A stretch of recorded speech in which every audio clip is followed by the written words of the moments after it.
Faisal Naseem.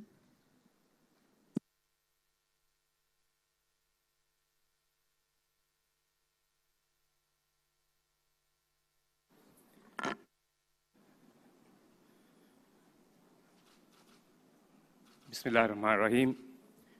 Distinguished guests, ladies and gentlemen, Assalamu alaikum and a very good afternoon to you all. Welcome to the Maldives Partnership Forum. Your presence here represents a sincere commitment on your part to forge mutually beneficial long-term development partnerships with the Maldives.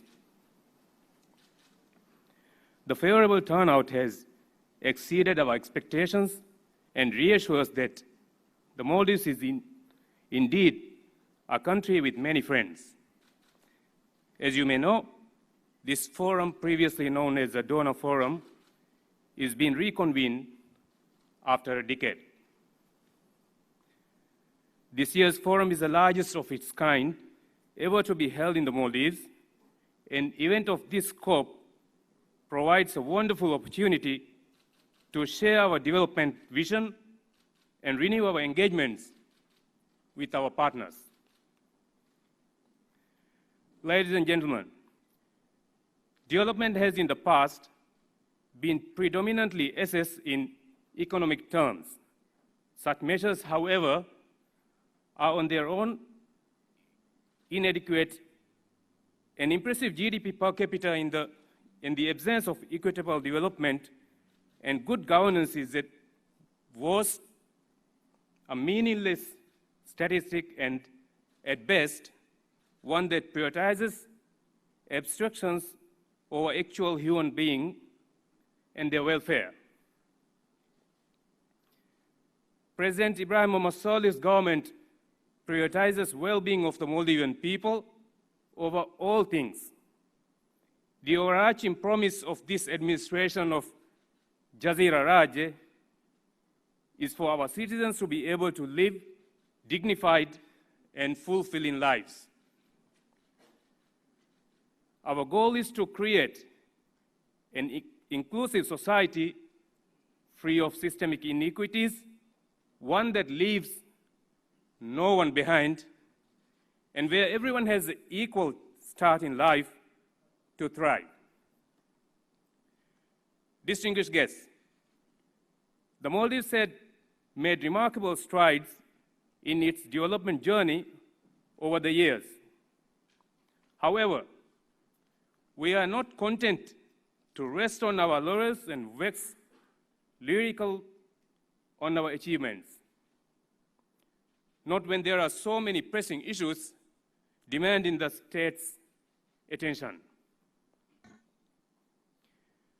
Too many of our citizens have been struggling to find adequate housing and shelter, and often when they do, they are forced to spend an inordinate share of their income on meeting the rent and are barely able to save or spend on anything else. This is unacceptable, especially in a country of less than 500,000 people. This administration is committed to resolving the Maldives housing crisis and ensuring that everyone living in the Maldives has access to adequate and affordable housing. Further, for too long, higher education has been treated as a preserve of the privileged few who can afford it. A well-educated citizenry comprise a building block of a successful nation, and we believe that all Maldivians should be provided the resources and support they will need to be able to reach their fullest. This is why this government is the first to provide free education to all Maldivian citizens up to their first undergraduate degree. We have also revised our scholarship schemes and policies with regard to providing student loans to facilitate the aspiration of those who wish to pursue their higher education abroad at the world's best universities. Thirdly, we believe that good health and happiness are not merely conducive to an efficient workforce, but are the entitlement of every single human being. As outlined in the Jazeera Manifesto, the government of President Saleh attaches high importance to the physical and mental well-being of all. We made a remarkable strides in the health sector with this government's first 100 working days, the establishment of a national mental health institute covered by the government's insurance policy ASANDA, the administration of HPV vaccine for girls between the ages of 9 and 13, and the installation of gene expert machines in 2 regions in the country as part of the ongoing efforts to eradicate tuberculosis are only a few of these noteworthy achievements. Further, the government is pursuing digitalization of the healthcare sector through an interconnected healthcare system and telemedicine to help redress geographic disparities surrounding affordable and quality healthcare services. With regard to youth, the government believes that the importance of investing in this essential demographic cannot be overstated. It is imperative that we instill in our youth not only the social and cognitive skills needed to succeed in their professional endeavors, but to also emphasize the values of empathy and civic duty to allow for the development of the responsible and caring citizens. In addition to improving access to higher education, investing in vocational skills and transitioning to single-session schools, our administration recognizes the crucial role played by arts and culture in the society. To preserve our history and our customs is to preserve our very Maldivian identity. Finally, a development agenda that neglects half the population is a dead end.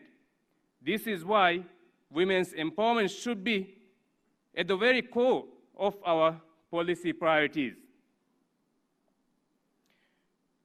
Despite the huge number of driven, capable, and enterprising Maldivian women, they have been short-changed by a set of patriarchal norms that have become embedded in our country over the years, limiting their horizon and discouraging them from reaching their full potential.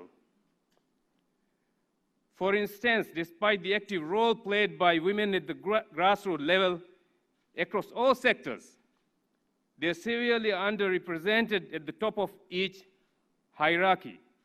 Women in leadership roles are the exception rather than the norms in the Maldives, and this is extremely unfortunate.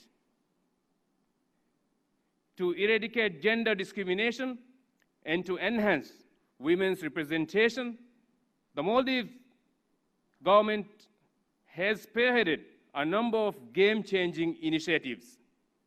For instance, through our amended decentralization bill, we will ensure gender quotas on all atoll and island councils, whilst augmenting the role played by women's development councils.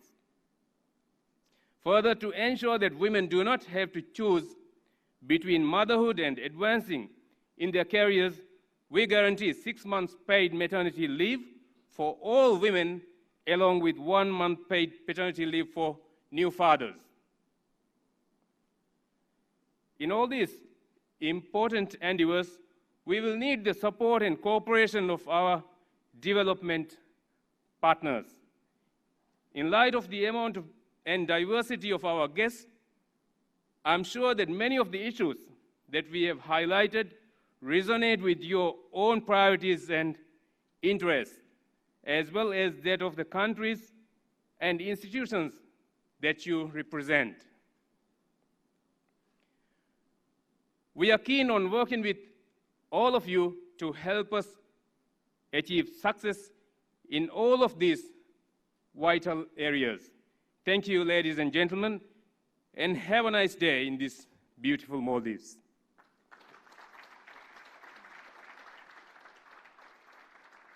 Thank you, Excellency.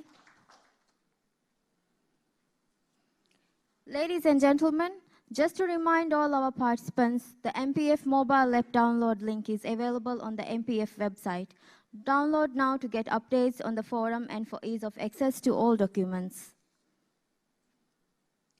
We will now begin the third plenary session on enhancing social outcomes, investing in healthcare, education, and housing.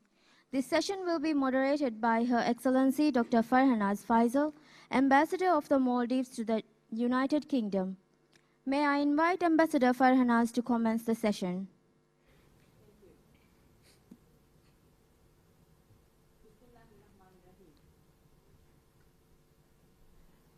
Bismillahirrahmanirrahim. Honorable Ministers, Excellencies, ladies and gentlemen.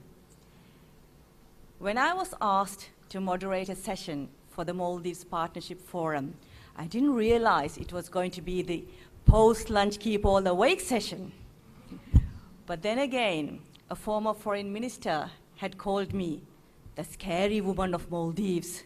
So I suppose you all know why I'm here.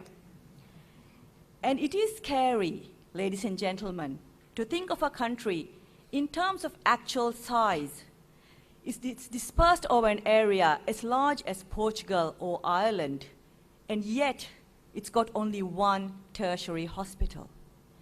It is scary to think of a country which has a history and culture of 2,000 years and coral stone mosques unique to the Maldives, and yet we are struggling to get us onto the World Heritage List. It is a scary world we live in. On that note, let me move on to how we're going to proceed with the session today. First, we're going to have a video presentation on enhancing social outcomes, investing in healthcare, education, and housing. It will be followed by a presentation by Her Excellency Dr. Aishat Ali, Minister of Education. And then, following that, we have a short video message by Dr. Tedros, the Director General of the WHO. After that, I'm going to introduce each minister, and to make proceedings, on time, I'm going to throw open the floor to questions for each minister, and then we will move on. So, without any further delay, let's see the video presentation.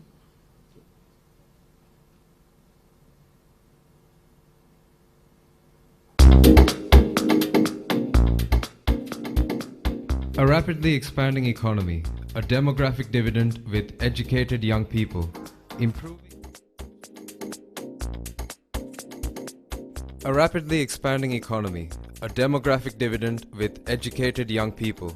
improving infrastructure and institutions, and growing physical and digital connectivity. The Maldives has huge potential that is yet to be fully realized. In order to do so, there must be a focus on enhancing social outcomes through investing in healthcare, healthy lifestyles, education, and housing. The Constitution of the Maldives mandates the state to deliver socio-economic development for the whole population in a non-discriminatory manner, allowing every person to live a dignified life. An overarching principle of the government's National Development Plan is a human rights-based approach, which seeks to analyze inequalities at the heart of development issues and redress discriminatory and unjust practices that impede progress. Providing inclusive, affordable, and adequate housing, ensuring quality and equitable education, delivering quality healthcare and promoting healthy lifestyles, empowering women and promoting a participatory approach to development are considered within the scope of enhancing social outcomes under this theme.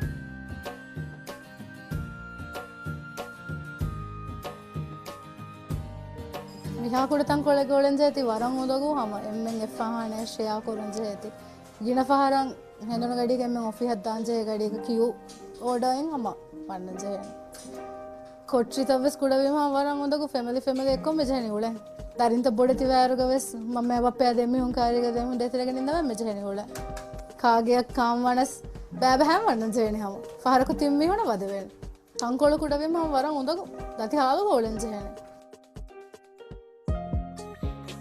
Providing inclusive, affordable and adequate housing. Housing and sustainable urban development is a key priority. There is an acute need for housing. The current national housing deficit is estimated to be 20,000 housing units. Thus, there is a need to introduce up to 7,000 new homes annually until 2023 to relieve the existing deficit. More than 50% of household income is spent on rent. There is a lack of affordable, adequate and targeted housing finance.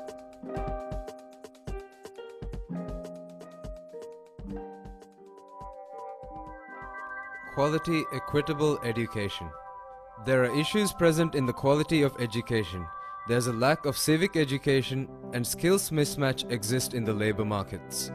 Quality is important at all levels, especially in higher education, to equip graduates with the necessary professional skills, including critical thinking, required for jobs.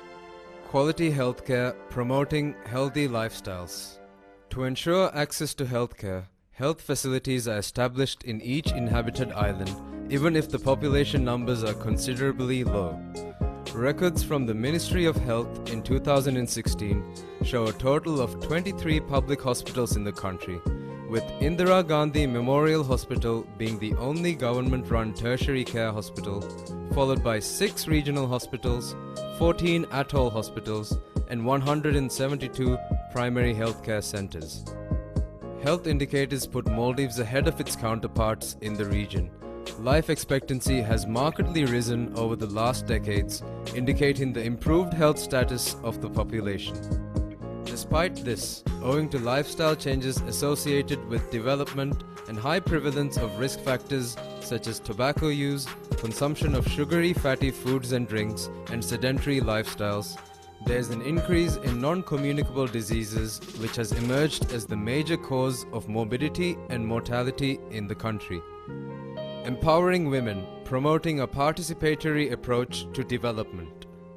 Despite the apparent progress made in the advancement of women, gender discrimination exists in the realm of public services and politics. Opportunities and platforms for women to participate in the decision-making processes are limited to both the national and community levels. Women are also still at a disadvantaged position in terms of property rights, family responsibilities, political and economic participation. Expanding the role of women in local council decision-making processes is a crucial step in order to increase participation in development.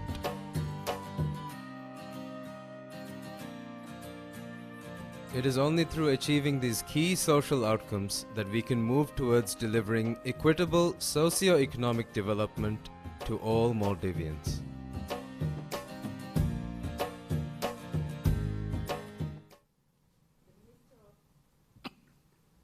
The Minister of Education will now do her presentation.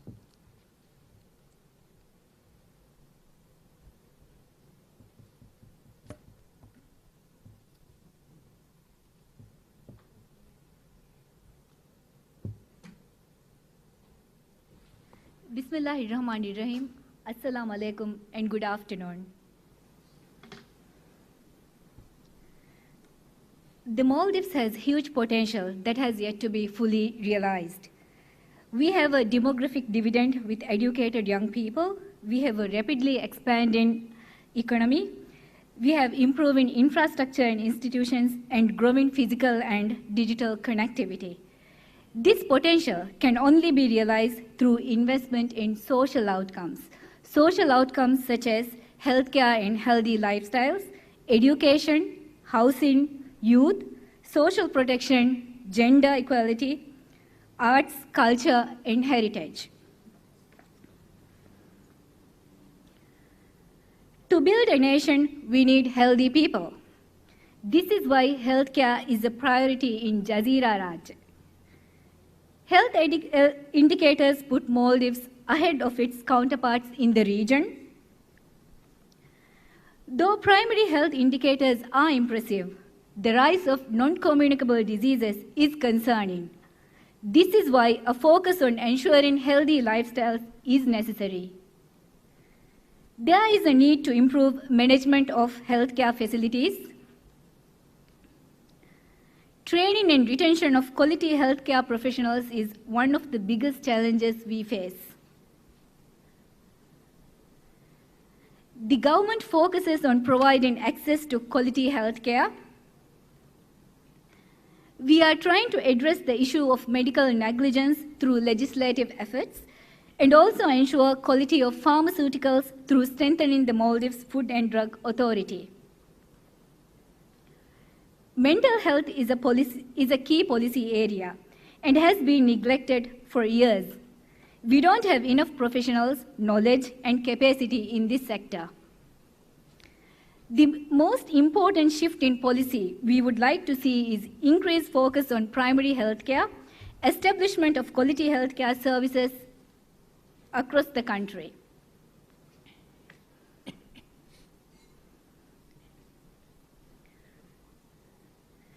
The Maldives has achieved primary education targets, education for all, Millennium Development Goals in 2004.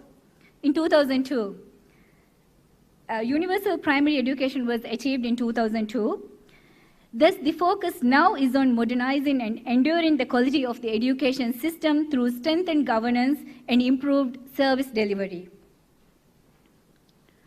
Key initiatives in the field of holistic approach include transforming all schools to single-session schools, improving physical accessibility, health and safety conditions, and essential infrastructure. A project to this effect is also submitted to MPF. There is a huge need to prepare students for the labor market and to harness their talents and skills.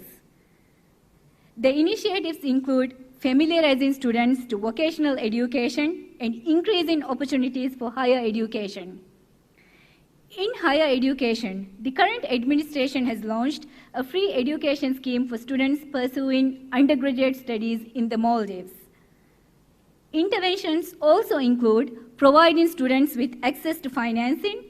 One project under this theme submitted in the MPF includes the proposal for technical assistance to develop technical and vocational education and training standards.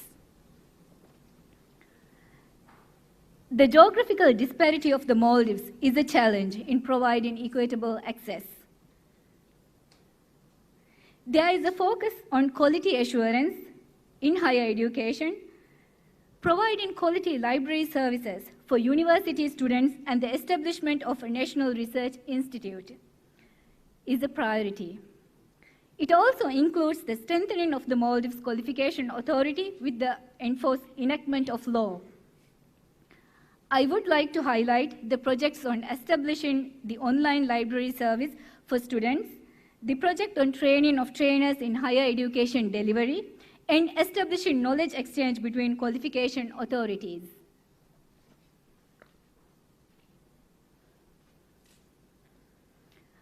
A national housing policy was first introduced in 2005.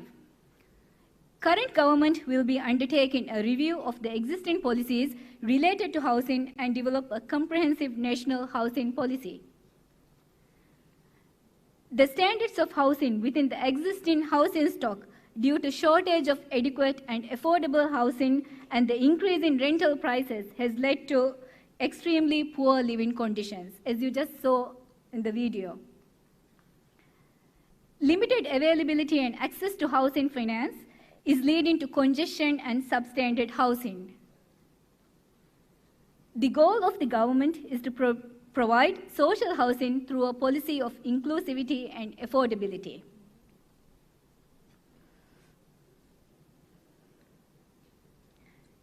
Inclusivity is a key principle of Jazeera Raj. Empowering women and youth will be pursued across the developmental agenda. For women, while progress has been made in ensuring representation and participation in economic, political, and social spheres, much needs to be done. Thus, there is a focus on integrating women into decision-making roles much more than now. Necessary measures will be taken to create a conducive environment in this regard. Gender-based violence is a key challenge and will be addressed through the proper operationalization of the law.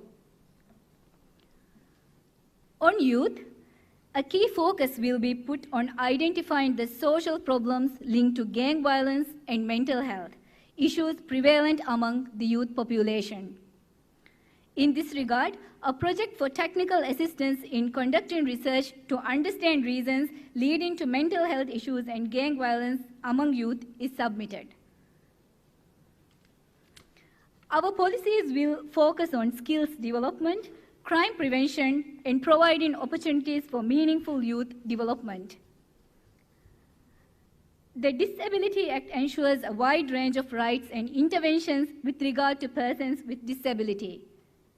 Technical assistance is also sought to undertake a study of what needs to be done to ensure the rights of people with disabilities.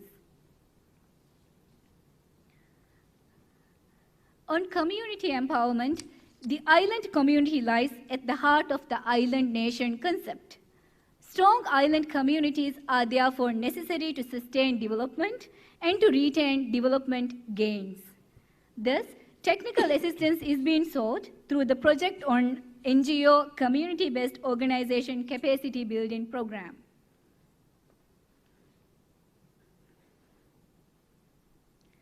The people of Maldives have a history of more than 2,000 years.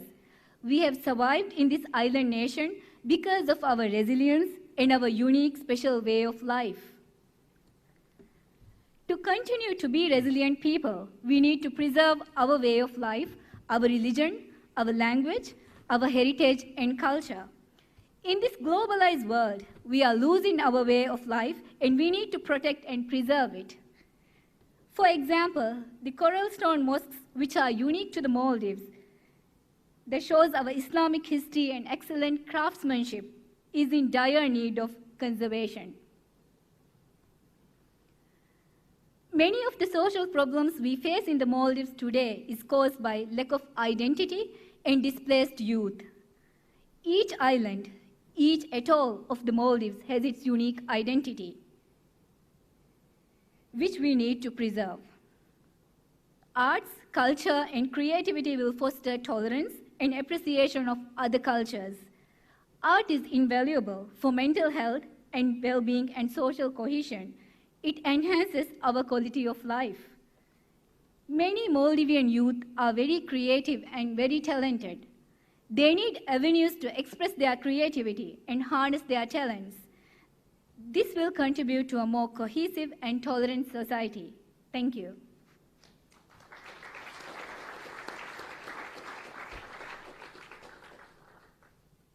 We now have a video message by the Director General of the WHO.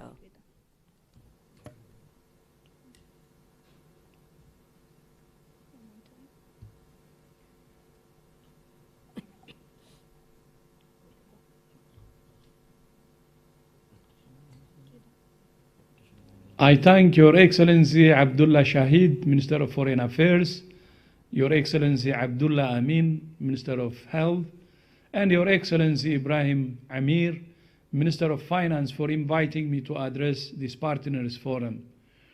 Maldives has many public health achievements to be proud of, such as elimination of malaria, lymphatic filariasis, maternal and neonatal tetanus, measles, and rubella control, to name a few.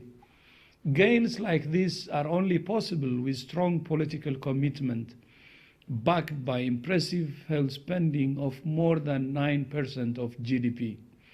Despite these achievements, Maldives faces complex health challenges such as non-communicable diseases that account of almost 80% of adult deaths, including growing mental health problems. Other challenges include the effects of climate change, migrant health, and increasing investment needs for emergency preparedness. To address the health impacts of climate change, WHO has launched a new initiative to build the health system capacity of small island developing states. We're also providing technical support to prevent and control NCDs, improve services for mental health, and to scale up capacity for emergency risk management. But addressing all of these complex health challenges cannot be a job for health sector alone. It will take a multi-sectoral approach to address the root causes of disease and insecurity in the economic, environmental, and social circumstances in which people live. I congratulate the government for its commitment to partnership for a healthier, safer, and fairer Maldives. Vara Boda Shukriya. I thank you.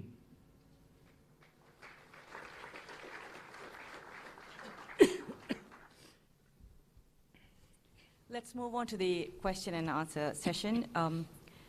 Health service in the Maldives faces unique challenges, especially due to the geographic nature of the country.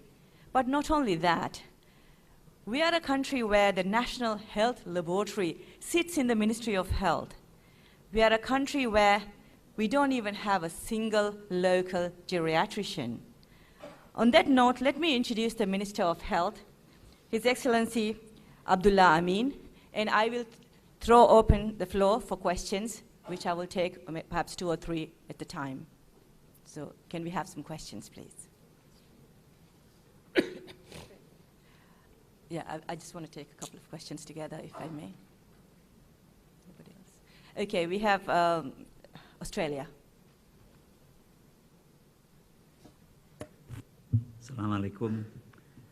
Thank you very much for the privilege to be able to have access to so many of the Maldives ministers, and for this wonderful conference that has been put on here.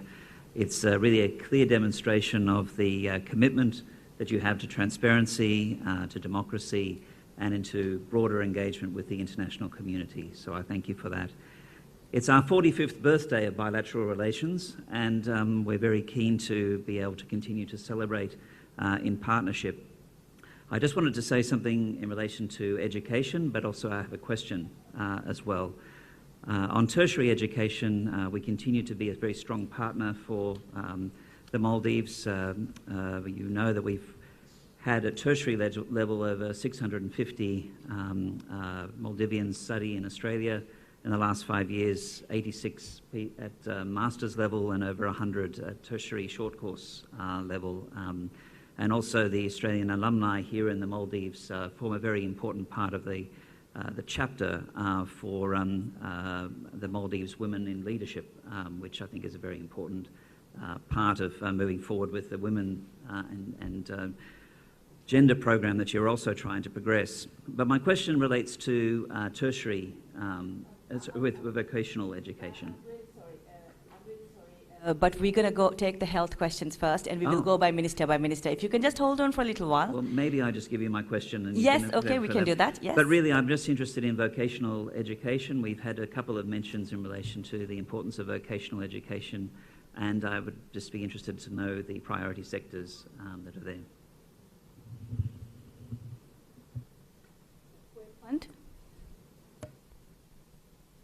Thank you very much, Your Excellencies.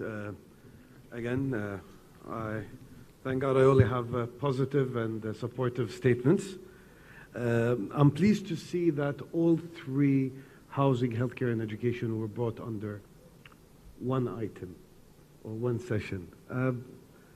It is crucial to reflect all these 3 items as one package.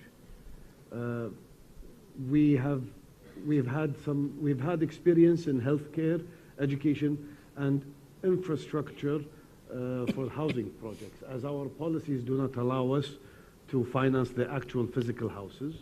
But we've done communities, areas in Central Asia, East Asia as well. So we'd like to say that Kuwait Fund is open to consider infrastructure for housing projects, which includes healthcare, education, on top of the water, transport, and any other elements.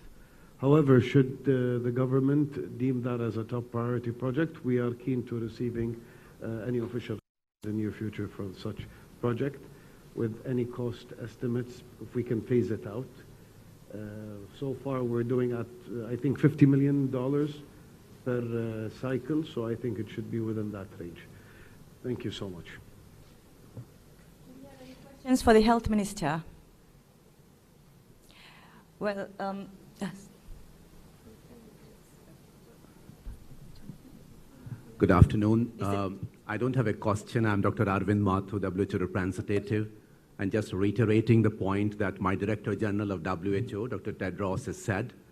But just wish to take this opportunity first to congratulate and compliment the government and the Ministry of Health, the government of Maldives, especially Excellency the President, His Excellency the Vice President, and His Excellency the Minister, for some of the initiatives in strengthening the health sector, which fortunately were also quoted by His Excellency the Vice President, including the HPV vaccination and other initiative on mental health.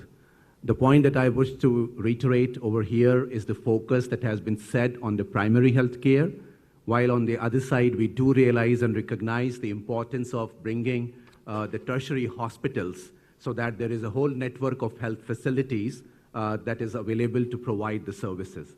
I would wish to take this opportunity to just bring the point, the need to focus or continue to focus on the issues of migrants, and particularly with the challenge of the migrant health, given the Maldives' successes on eliminating the diseases that were stated, and in the fight against tuberculosis that was mentioned with regard to the gene expert being brought up in the country, it would be extremely important for us to see that the migrant issues is handled and migrant health is addressed in a more benevolent manner. And I would also like to suggest and submit that the increasing investments for emergency preparedness, the disaster risk reduction, would be extremely, extremely important. And I, as WHO, and on behalf of my DG and the regional director, assure ongoing and continuing technical assistance as a reliable and trusted partner that WHO has been since 1951, actually, even before the country was independent. Thank you so very much, and I take the opportunity to congratulate the government for an excellent partnership forum as well. Thank you. Thank you. Perhaps the Honourable Minister might like to talk about the mental health issues, since that was raised. Yeah, thank you very much. I think when we talk about the health sector, there are indicators that we are very proud of, and we have a lot of success stories to tell, and we have a lot of challenges and a lot of experiences as well. And the numbers, we've got 187 health facilities across the country. On every day, we attend over 7,000 patients. We have got 7,000 staffs working in health sector, but we have got only one specialist doctor, local doctor, who is working in the islands. And the workforce, almost 46%, we depend on expatriate workforce. So when health sector is open for investment, open for assistance, and we are open for collaborations and partnership. As far as investments are concerned, health infrastructure is an area where we look for investments. Tertiary hospitals and hospitals, laboratories, new technologies, these are areas for investments. For assistance, we look for assistance in the area of capacity building, training of health professionals, doctors, nurses, paramedics, and many more. We look for scholarships in many other areas, especially in the area of public health and emergency preparedness. These are areas where we need assistance. For collaborations, for partnerships, yes, exchange of experiences in primary healthcare, exchange of experiences in patient transfer. We are a small island nation. For very small minor things, we need to transfer patients from one point to the other. So we need experiences in this area. And we give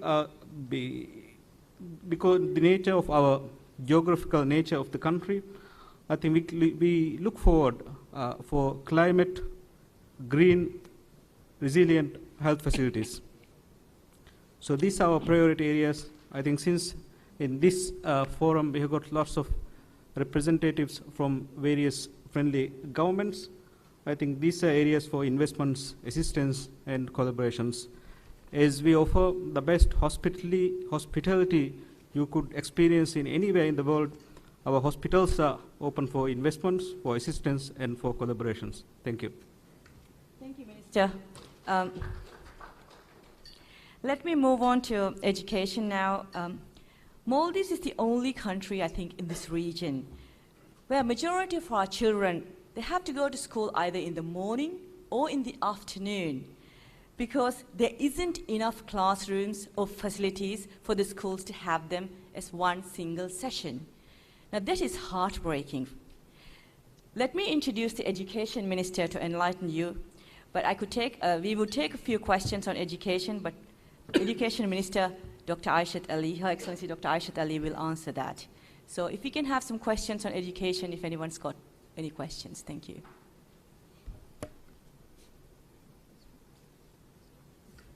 Austria. Thank you very much. I would like to tap a bit into the same as my Australian colleague, but mind you, don't mix us up. Not only what are your priorities on vocational training, but what status would you give vocational training as compared to tertiary education? Because we saw before that we're not enough, or I think you said it, not enough young people actually make their way to tertiary education, which is one problem. But on the other hand, if you have exclusively only lawyers and no plumbers, that doesn't work either. So, it is very often the case that people who go on vocational training instead of tertiary education are a bit looked down upon. It's not as good as the other thing. But according to the experiences we made in our countries, those people who went through a professional vocational training are vital for an economy because they work in those SMEs and they are professionals and they keep the economy actually running. So do you take measures to kind of equal this out, vocational training versus tertiary education, or is it a contradiction or not in your opinion? And do you take measures that this vocational training is regarded as equally important as the university education? Thank you very much. Thank you for the question. We have our Education Minister and our Higher Education Minister with us. So what I'm going to do is I'm going to introduce the Higher Education Minister as well, and we'll take the question from Australia and Austria together. And so whichever minister wants to answer, do that. Otherwise, I think we're going to be a little bit more, I'm getting a little bit confused on who to direct it to. So let me introduce the Higher Education Minister because, as you said, we rely on foreign labor force in various fields. 82% of our physicians working in the Maldives are expatriates. Now, I don't know where in the world you have those kind of statistics, perhaps in the NHS maybe, but for a different reason. I think it's a struggle for us in that field. So I'm going to introduce, on that note, I'm going to introduce the Higher Education Minister, Dr. Ibrahim Hassan. So I think one of you would like to answer the question from Australia, and then perhaps we go on to Austria. Thank you. Bismillahirrahmanirrahim. A very good afternoon, everyone, and thank you for your question, Ambassador. Vocational education is very critical. I think we heard from the Planning Minister this morning that only 18% of school leavers make it to to tertiary education, which actually gives you an indication of the scope of the problem that we are facing. We are also aware of the increased number of expatriates, skilled and unskilled, working in the Maldives. And that is also another issue that we seriously need to address. So that is why vocational education is becoming very, very important. Do we have any priority sectors identified? I understand that's your question, Ambassador. Recently, this government conducted a training needs analysis throughout the country to find out where the real gaps are, so that we can actually concentrate and spend the money on areas that are most needed.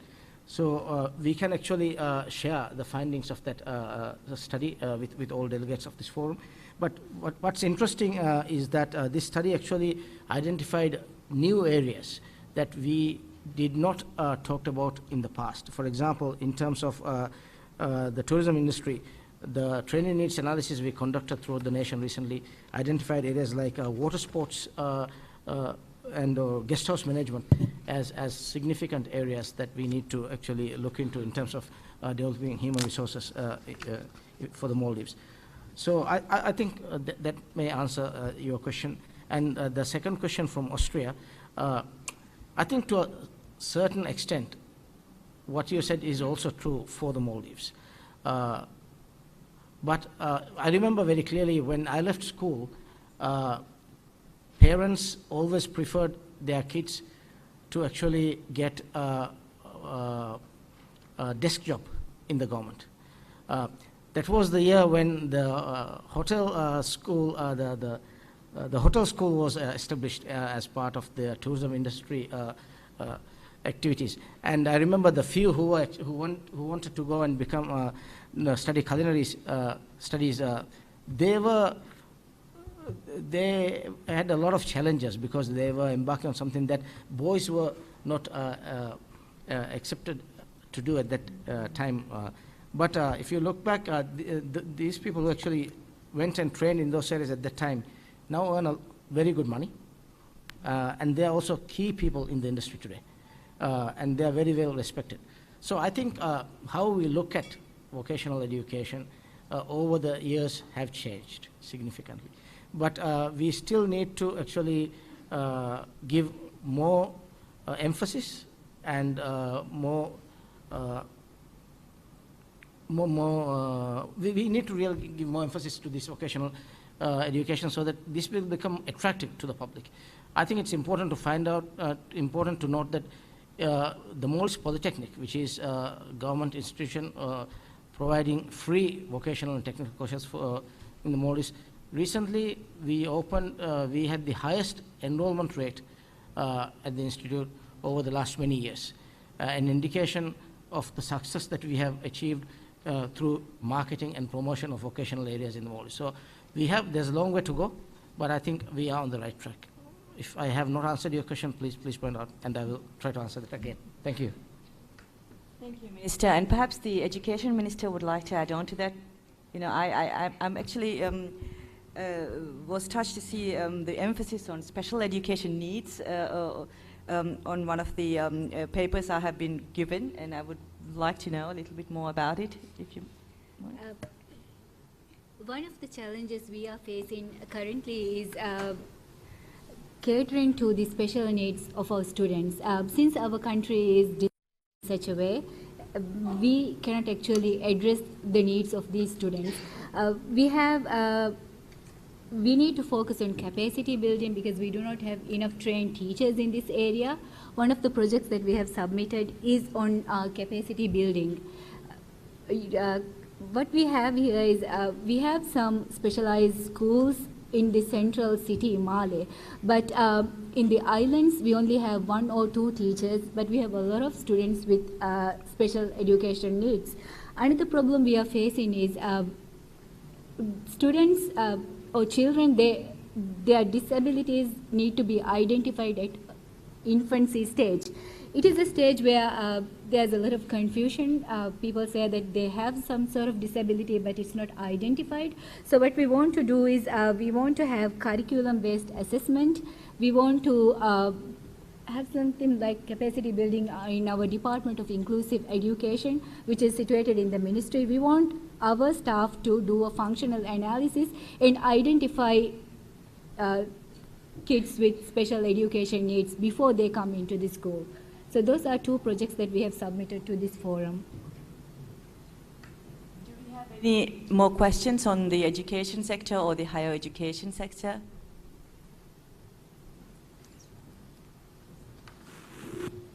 Yes, please go ahead. I'm from Malaysia. wanted to ask the government of Maldives, what do you think about, you've been sending also young students going out to my country, Malaysia, as well as I think Sri Lanka too. These students, will they be able to reintegrate it to Maldivian society if and when they return?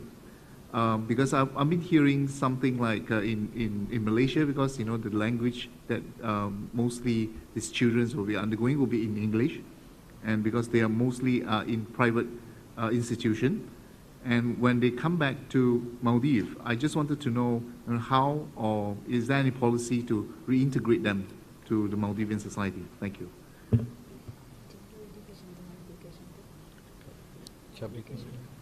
Is it in general education or higher education? Primary education.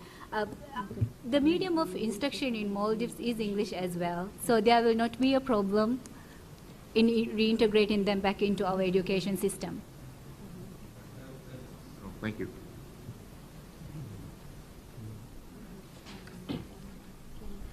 Please go ahead, Canada. Thank you very much, and sorry for asking for the floor for the second time, but it's so important.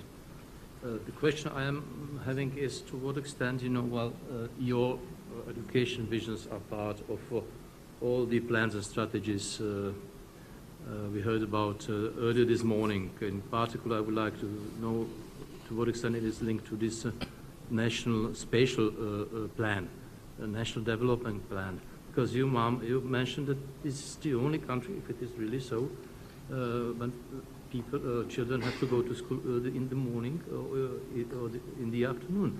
I haven't heard, any comment what are the intentions of the government to address this specific issue. So my first question is, to what extent you, Minister, are capable of really having your say whenever such important policy papers are on the table? To what extent education aspects are being considered? And second, what to do with this critical problem of lack of education capacities in the country? Thank you so much. The major policy papers regarding education is discussed in our social council, which consists of the ministers who are sitting here as well as in the cabinet. So we do have our say.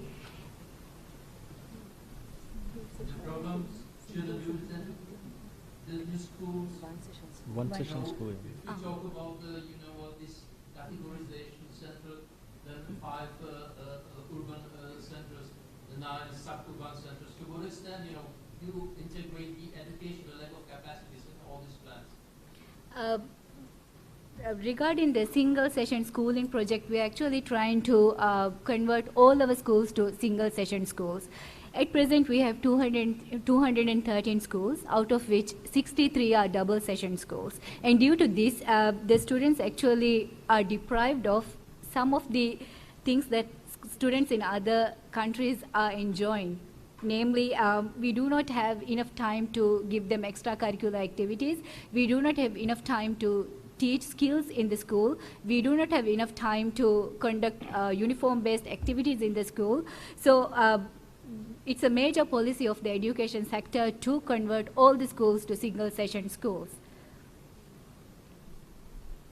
I hope it answers the question. Do we have any more on education? Because if we don't, I'm going to move on to housing now. Oh, sorry. Please go ahead. Very much. I'm with the Islamic Development Bank. It's a question both for education as well as for medical services. Has the government thought about maybe having a medical school over here? It could be a revenue generator as well as train doctors, maybe also encourage new hospitals. So is this something which the government is thinking about? Thank you. Can I respond to that one?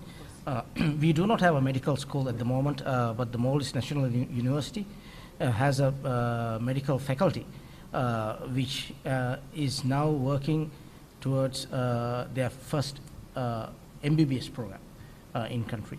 So I think we are very long way away from actually establishing a medical school, but we recently had a lot of discussions with Ministry of Health officials and also the doctors at the Indira Gandhi Memorial Hospital, and their dream is actually to have a medical school in the Maldives.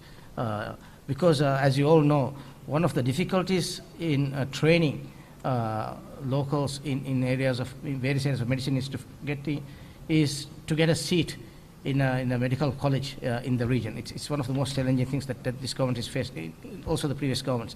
So if in the long run, if we have a medical school, that would be very, very important and very, very useful for the country. On this note, can I also add one more point to this? I think we have 35 countries represented here on this forum and 28 organizations.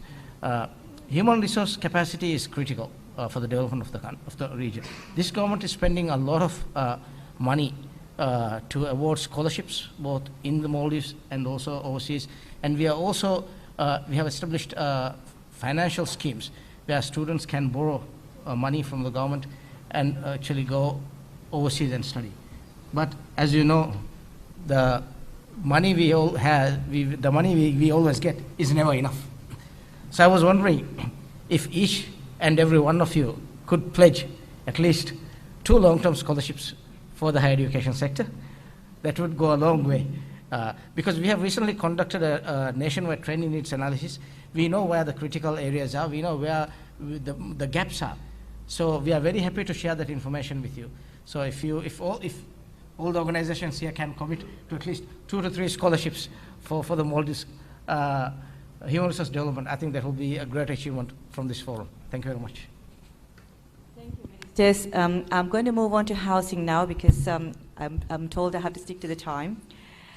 Providing affordable housing in combination with access to housing finance is a priority issue for this government. It is also a critical issue. When we have multiple families living together and they have to share a home which is less than 10 feet by 10 feet.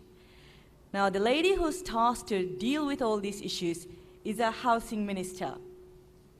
Minister of Housing and Urban Development, Her Excellency Aminat Atifa. So I'm going to take a few questions on housing issues, if anyone would like to raise some. Please go ahead. Thank you so much. What are usually the requirements when you classify housing? There is the actual structure, the infrastructure, and the services that come with it. Do you classify it in that sense? And is it possible to segregate the actual physical structure of the house from the infrastructure for the residential area? And what are the estimated costs for such projects? And do you have a feasibility study that is updated for this project? Thank you.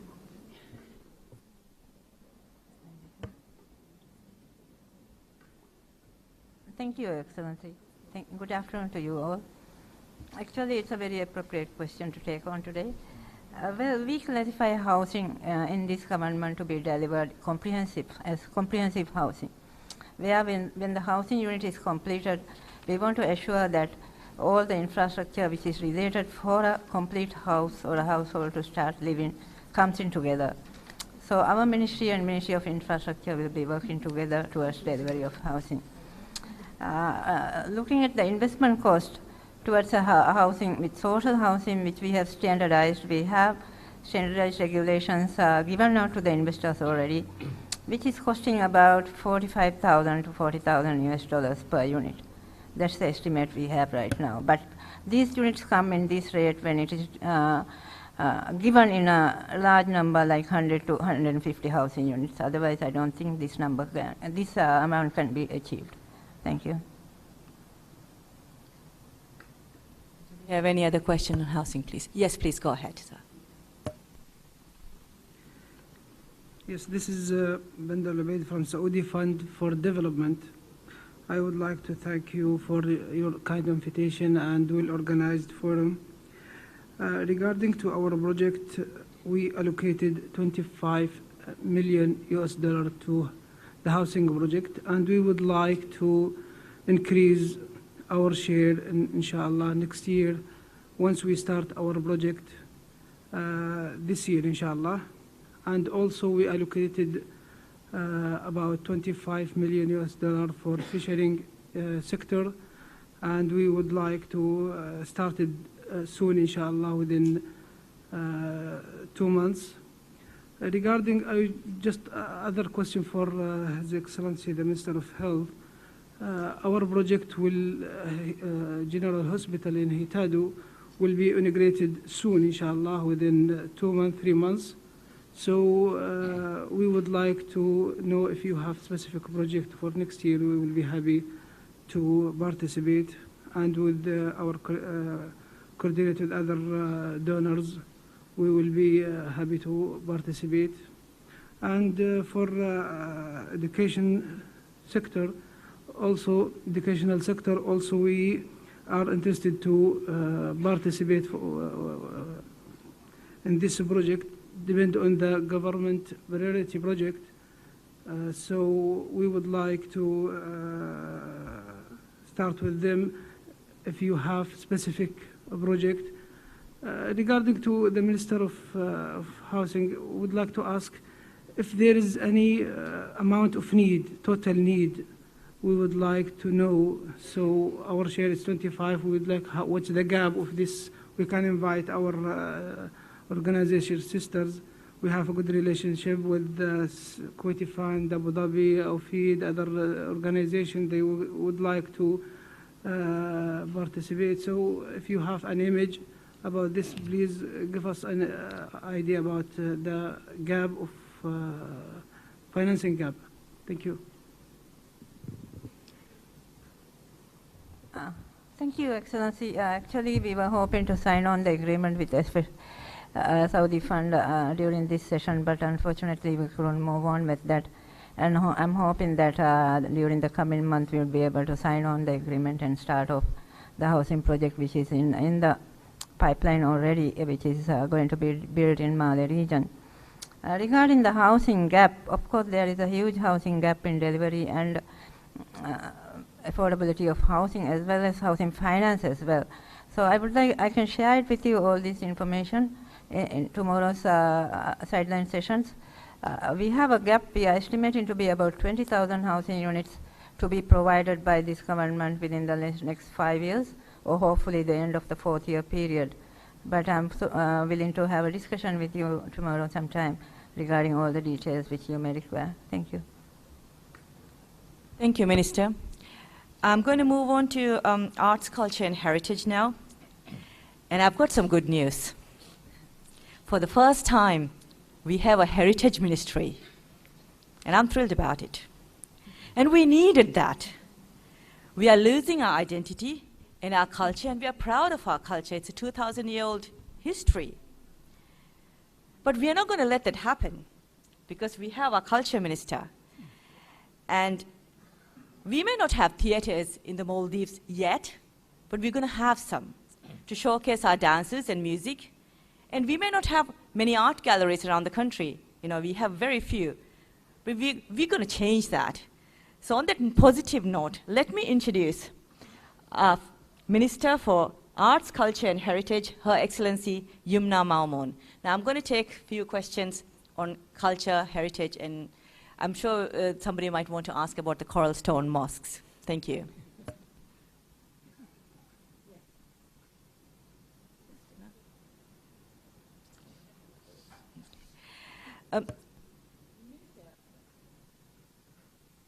Perhaps you would like to talk about the need for the preservation of these, because I believe it's very unique to the Maldives and you don't find it anywhere else in the world.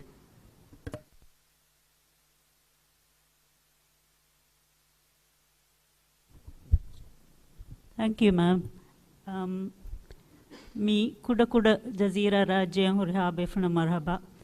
First of all, I would like to welcome you all to this small island nation. We may be a small nation, however, we have a long history and a unique way of life which we need to preserve for sustainable development. If we want to develop the Maldives as an island nation, we need to develop with our own identity, our language, our history and culture. This may be all very new to you, and as Madam Moderator pointed out, Coral Stone Mosques are one example of a unique culture, our heritage. Coral stone mosques are not found anywhere else in the world. They're made of coral blocks carved intricately, and they stand as symbol for our Islamic culture, our arts and crafts. So arts and crafts and heritage is a new area, but we need to develop this because our identity and culture is important, and also arts, culture, and heritage provide opportunities for jobs on the local islands. Each island, each atoll has its own unique heritage and culture, and people from other islands and atolls are interested to see this as well as the tourists. So if we can link art, culture, and heritage with the tourism industry, it will create opportunities for a lot of people. Especially things like local art and craft will provide opportunities for women, traditional crafts. They can make crafts in their own home and market it to the tourists.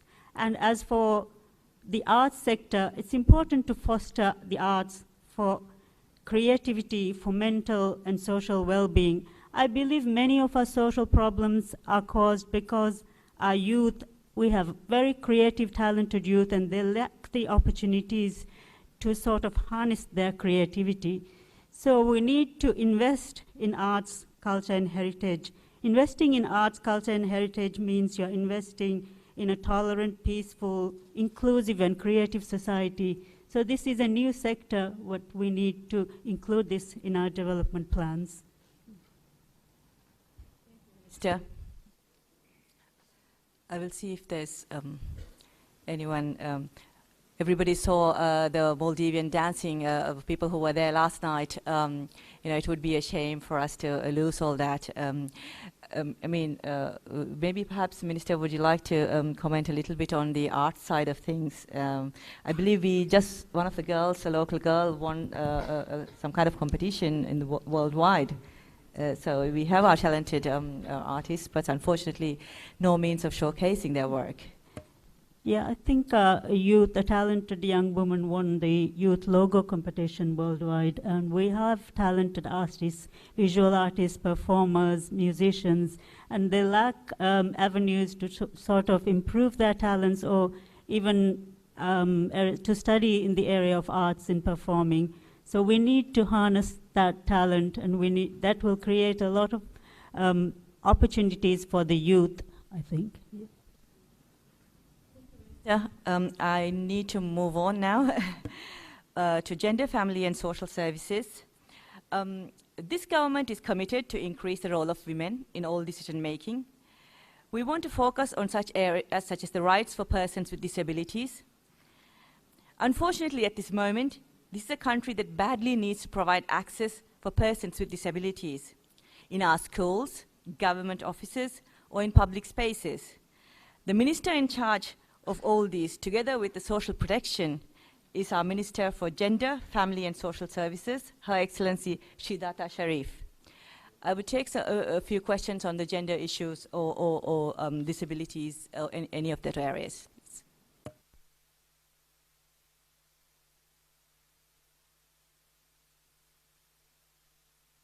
I have just a comment, but on culture. First of all, I want to congratulate Maldives for this Minister for Culture, Arts. As we began this 60 years ago, I'm very happy that more and more countries are having a Minister for Culture and Arts. And as I told Her Excellency, the Minister, yesterday, we are very keen to work with Maldives, with the authorities of Maldives, and with UNESCO to work on to help to have an inscription to the list of heritage as soon as possible. So we will work together, and also we are ready to work together on the preservation of the Coral Mosque.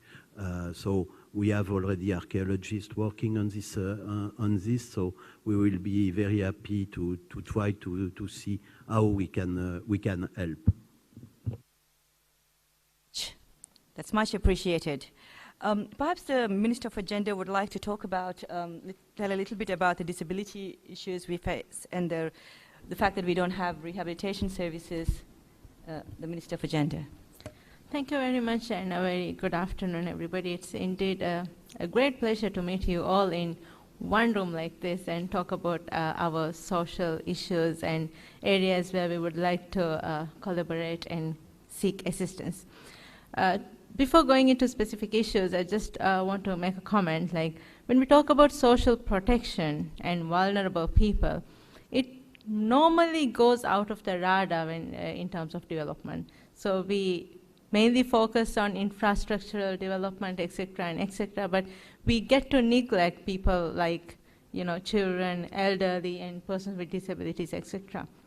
But where the government would like to move towards a very inclusive development concept, whereby we wouldn't want to leave anyone behind.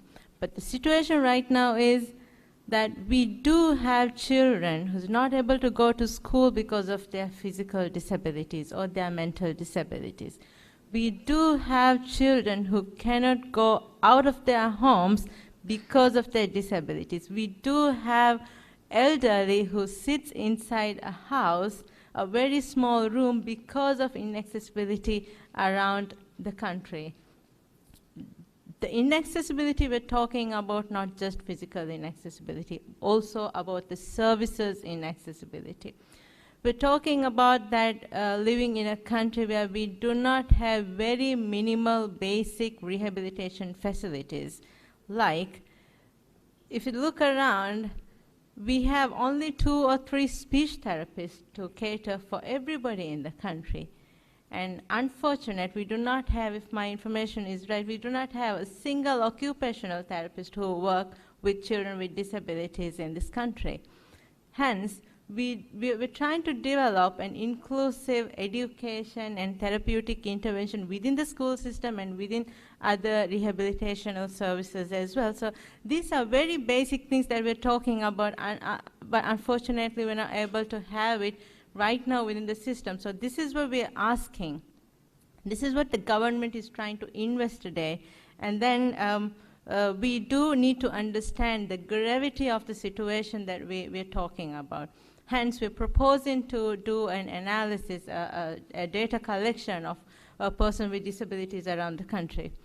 We are part of the international treaties. We are part of the UN Convention on the Rights of Persons with Disabilities, but we do have the domestic laws and regulations in this regard, but we are failing to fully implement this because of the lack of resources and the technical capacity that we're sitting in right now. One very important thing, if I may highlight, is also about the women empowerment. We all have been hearing this from the beginning of the session, that we do have very active women participation in all aspects of life in the Maldives. Unfortunately, we do not see that women representation in the very top level of the top decision making. So somewhere around, we're not able to do something very right, which is the reason why this is not represented in the very top decision making. We are proposing a model project to make sure that the local women's development committees and the local women get engaged in the top politics, and to make sure that they are economically empowered, and we do provide them a conducive environment to make sure that the women are able to play their role and women are able to represent fairly in the very top. I think we can go on talking into details about this, but the project that we have proposed for this forum is also very much interlinked to each other. We're also proposing an affordable child care facilities, because we believe that this might sound very simple, but this is very much tied up with a lot of issues and challenges that our especially women are facing around. Going out to work, not being able to have facilities to take care of their children. So this has a huge negative impact for their own development as well. So these are the main areas that we're trying to focus and truly moving towards a very inclusive development and a very inclusive society without leaving a single citizen behind. Thank you. Thank you, Minister. We have a question, I believe, from Norway. Thank you. Yeah, Minister, we had the pleasure of having you in Norway recently on the conference on gender-based violence. Could you say a few words on how you're going to address that issue in the Maldives? Thank you.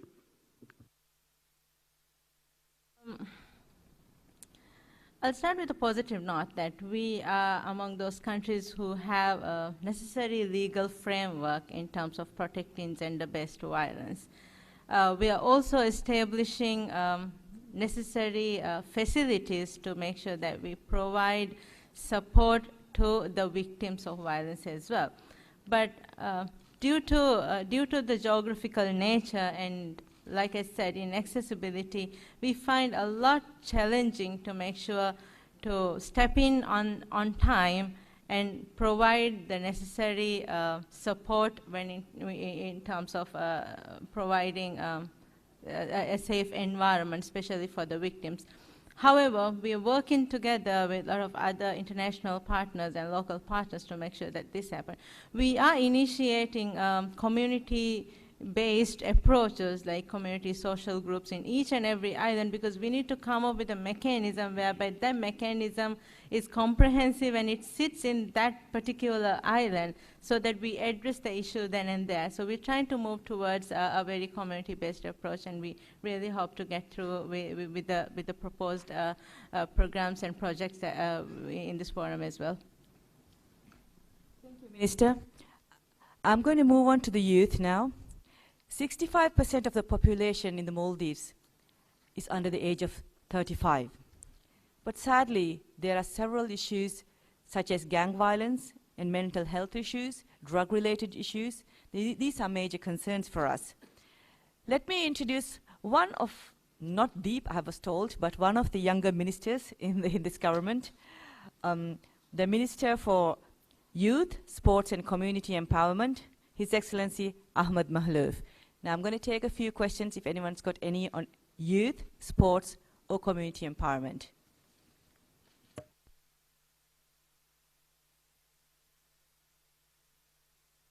I'm going to ask them, sorry, please go ahead.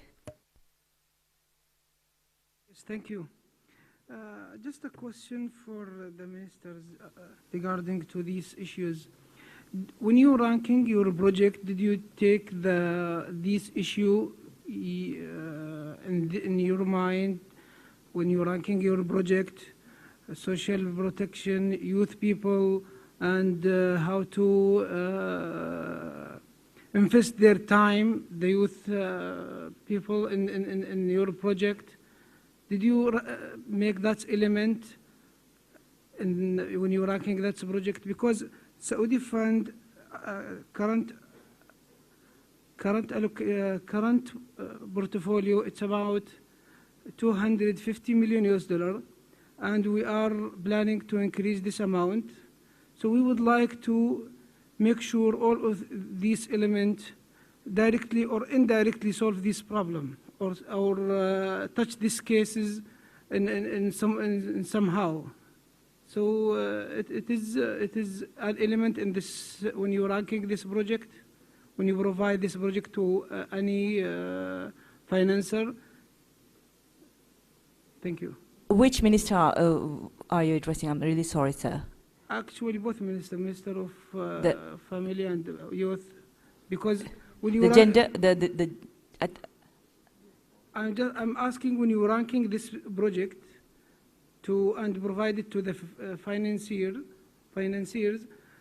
do you is there an element to social to protect the social society and the youth people using this project and get the benefit from this project?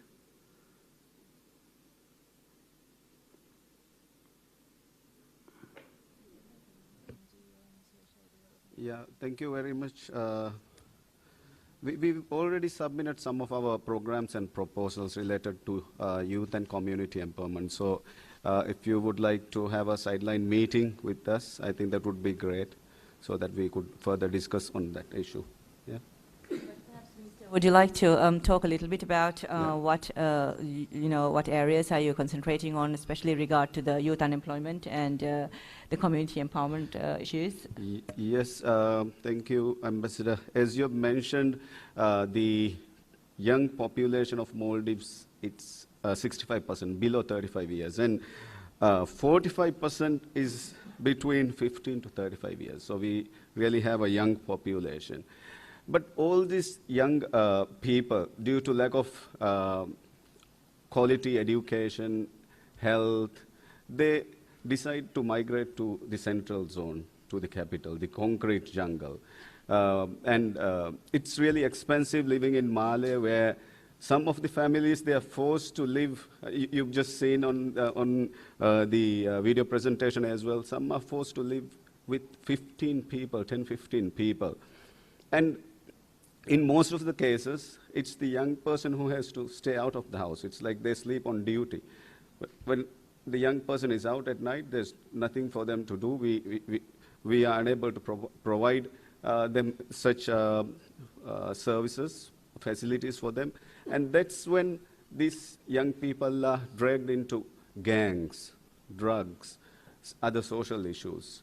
So the projects and the proposals that we have submitted are very much focused on these areas. And also I would like to highlight that radicalization is something that we have taken very seriously. And the gangs and these radicalized young people are very much related.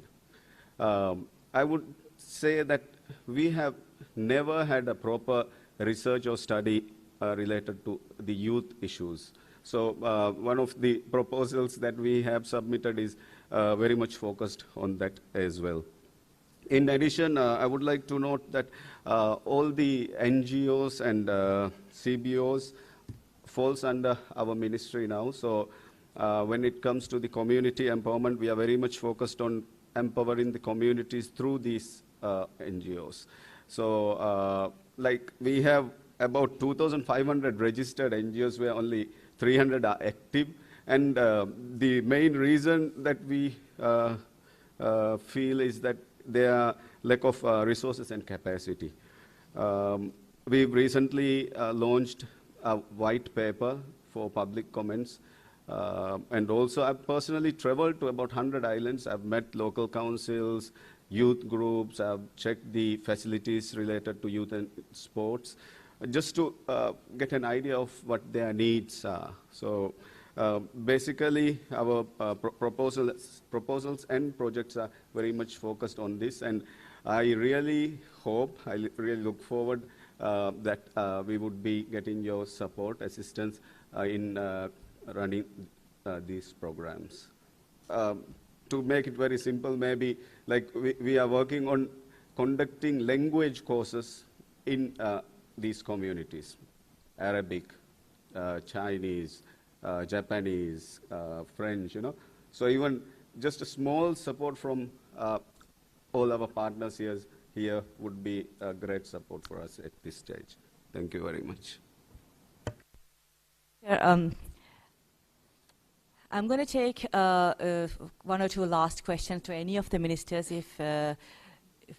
Sorry, we have UNICEF. Yes, please go ahead. Thank you very much, Madam Chair. My name is Munir. I'm representing UNICEF. I don't have a question as much as I would like to take this opportunity to reaffirm UNICEF's commitment to support the social sector in very specific ways. UNICEF, as some of you may know, has been in the Maldives for almost 40 years. We have an office here. We work very closely with all the ministers around the table here. So UNICEF wish to confirm its commitment to the number of issues and projects already discussed and put on the table today. We wish to confirm and reaffirm our commitment to strengthening the primary healthcare system for more effective and efficient disease prevention at the community level, focusing specifically on children and women. In the area of youth and sports, we would like to reaffirm UNICEF's commitment to support the establishment of youth councils with the objective of empowering youth for greater positive engagement and participation in their own development as well as the development of their communities.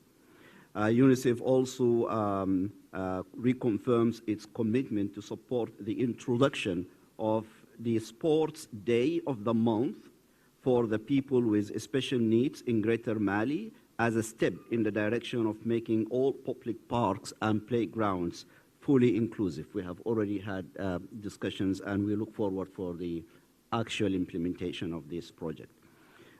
In the area of education, UNICEF would like to reaffirm its commitment to support the equipping of all teachers to implement the new competency-based and child-centered curricula. It's a wonderful curricula, and we would like to see the teachers able to implement it very effectively.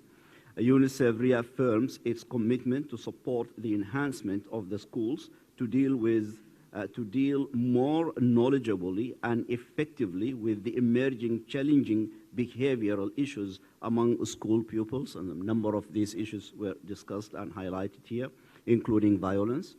UNICEF is committed to support the government efforts to increase the employability of young people, and there are a wide range of interventions which we have discussed already with some of the honorable ministers here, and we would like to reaffirm our commitment to work with them on those issues. UNICEF is fully committed to support the project on mental health, gang violence, and the prevention of drug use among young people.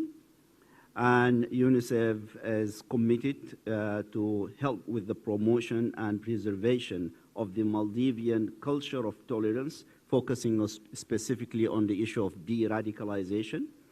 And also UNICEF is committed in the area of gender, children, and family affairs to support the government priorities of building community systems for better protection of children and young people from violence against children, as well as violence among young people. And UNICEF support and commitment is both in financial as well as technical terms. And we are here to support, and you can count on UNICEF as your partner. Thank you. Thank you. I'm going to give the last question to the ambassador, and hopefully soon someone I could address as High Commissioner, because we hope to join the Commonwealth very soon of Australia. Much, and we look forward to supporting that re-entry into the Commonwealth. Look, it's really just to build on my colleague from UNICEF's question, and that's a wonderful set of initiatives that has been announced. But just in terms of sports, more generally, it's fantastic it's being addressed in terms of those with disabilities and elsewhere. But maybe on the youth empowerment, if there was any sort of additional details that could be provided afterwards, in relation to sports and sports needs, that would be welcome as well.